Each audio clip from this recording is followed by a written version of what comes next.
Ministeri Sanni Grahn-Laasonen asettaa selvitysmiehen tutkimaan urheilun avustusrahojen jakamista koskevia pelisääntöjä. Taustalla ovat Olympiakomitean rahankäytössä esiin nousseet epäselvyydet.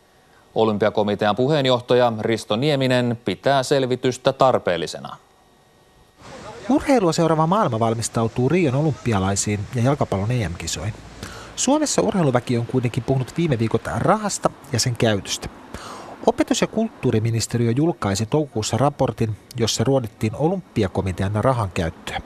Myös oikeuskansleri selvittää, onko rahanjaossa noudatettu pelisääntöjä.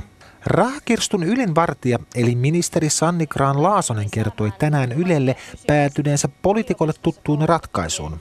Avustusten jakoa ryhtyy selvittämään ulkopuolinen selvitysmies. Olen tänään kutsunut Heikki Halilan, joka on erikoistunut urheilueettisiin kysymyksiin, professori Heikki Halila selvityshenkilöksi tekemään ehdotuksia siitä, että millä tavalla valtionavustusprosesseja liikuntajärjestöjen kohdalla voitaisiin näiden kriteeristöjä selkeyttää. Kohun keskellä olleen Olympiakomitean hallituksen puheenjohtaja Risto Nieminen pitää selvitystä erinomaisena ajatuksena. Hänen mielestään rahanjaon ja käytön pelisääntöjä on hyvä selkiyttää. Niemisen mukaan Olympiakomitea on arvosteltu osin aiheetta.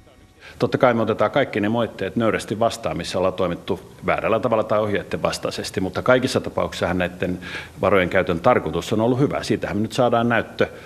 Urheilijat ovat poikkeuksellisen tyytyväisiä siihen, mitä huippu-urheiluyksikkö on toiminut, ja meillä lähtee Rioon 18 lajin urheilun edustajia, joka on kaikkien aikojen ennätys. Olympiakomitean valvonnasta on vastannut opetus- ja kulttuuriministeriössä Niemisen pitkäaikainen ystävä ja urheiluvaikuttaja Harri Syväsalmi. Olympiakomitea on myös ostanut palvelulta esimerkiksi entisiltä työntekijältään. Suomalaisessa urheilussa piirit ovat pienet. Vaikuttaako suomalaisessa urheilujohtamisessa jonkunnäköinen hyvä veli-verkosto? No mä en sellaista tunnista. Sen mä tietysti tiedän, että kyllähän ihmiset tuntevat toisensa. Ja itsekin kun olen tullut Olympiakomitean puheenjohtajaksi, niin ajattelin, että siitä on suurta etua, että tunnen paljon ihmisiä.